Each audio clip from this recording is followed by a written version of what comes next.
Oh, something different.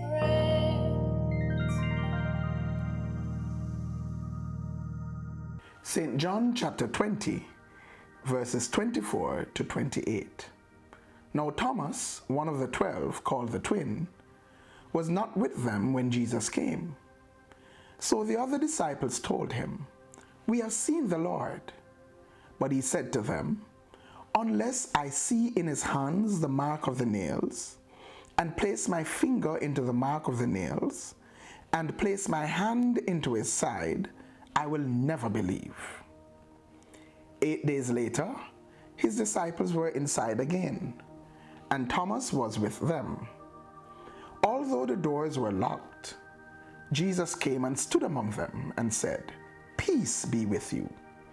Then he said to Thomas, "Put your finger here and see my hands, and put out your hand and place it in my side. Do not disbelieve, but believe." Thomas answered him, "My Lord and my God."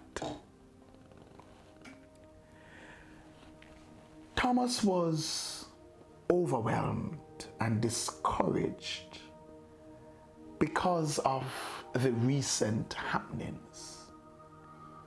His rabbi, his teacher, the one who he expected to bring deliverance for Israel, was dead and buried.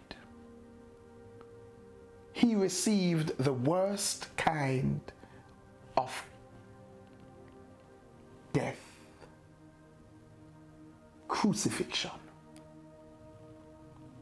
He was embarrassed and ridiculed, made a spectacle of, and he was buried. All hope seemed to have been gone. Thomas was distraught. He was so distraught, he did not show up for the assembling of the brethren. I know you can identify.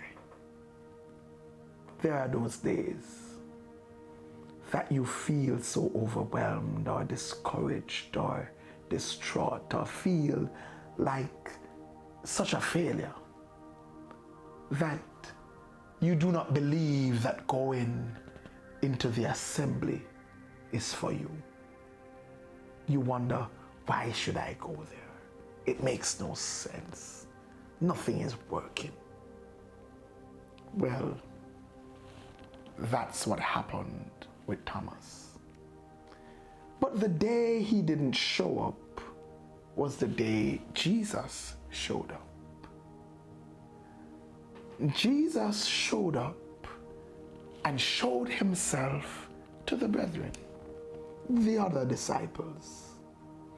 And they who were doubtful about his resurrection were now convinced.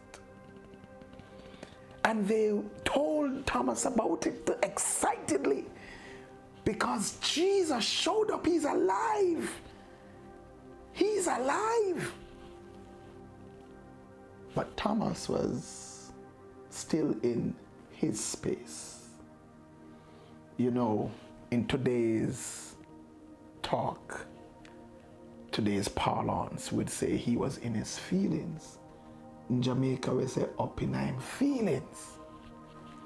He said, unless I can see the wound marks in his hands, unless I can put my hand in his side, I will not believe. Jesus shows up 8 days later. This time, Thomas was in the assembly. And when Jesus shows up and greets them, he invites Thomas to come and see the wounds and put his hand in the side. At which point, Thomas rejected that invitation. He no longer needed it. He was fully convinced just seeing Jesus. And he made a proclamation, a powerful proclamation, an explicit proclamation of Jesus' divinity. The first person in Scripture to have done it. When he says, my Lord and my God. My Lord and my God, which equates to Yahweh in the Old Testament. What should we recognize from this? Being in the presence of God makes a difference. It moved him from doubting to prophesying. Even in our lowest times, let us remember the scripture. Do not forsake the assembling of yourselves together, as the manner of some is. When you feel your worst, that's the time you should ensure you're in the assembly of the brethren.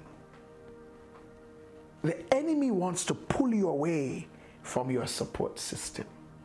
But remember, the scripture says, wherever 2 or 3 are gathered in his name, he is in the midst. Be where people are gathered in his name. There is that place for corporate worship. There is that place of revelation, of support, of strengthening. For as iron sharpeneth iron, so does the countenance of one brighten another. Do not let the enemy pull you into isolation. Stay where the children of God are gathered, for Christ will be in the midst, and in his presence there is fullness of joy. In his presence is your deliverance. In his presence is your revelation. Remember, away from his presence will lead you to doubt and fear, but his presence will bring you revelation and peace. God bless you. Like, share, comment, and subscribe. Don't forget to hit that notification bell.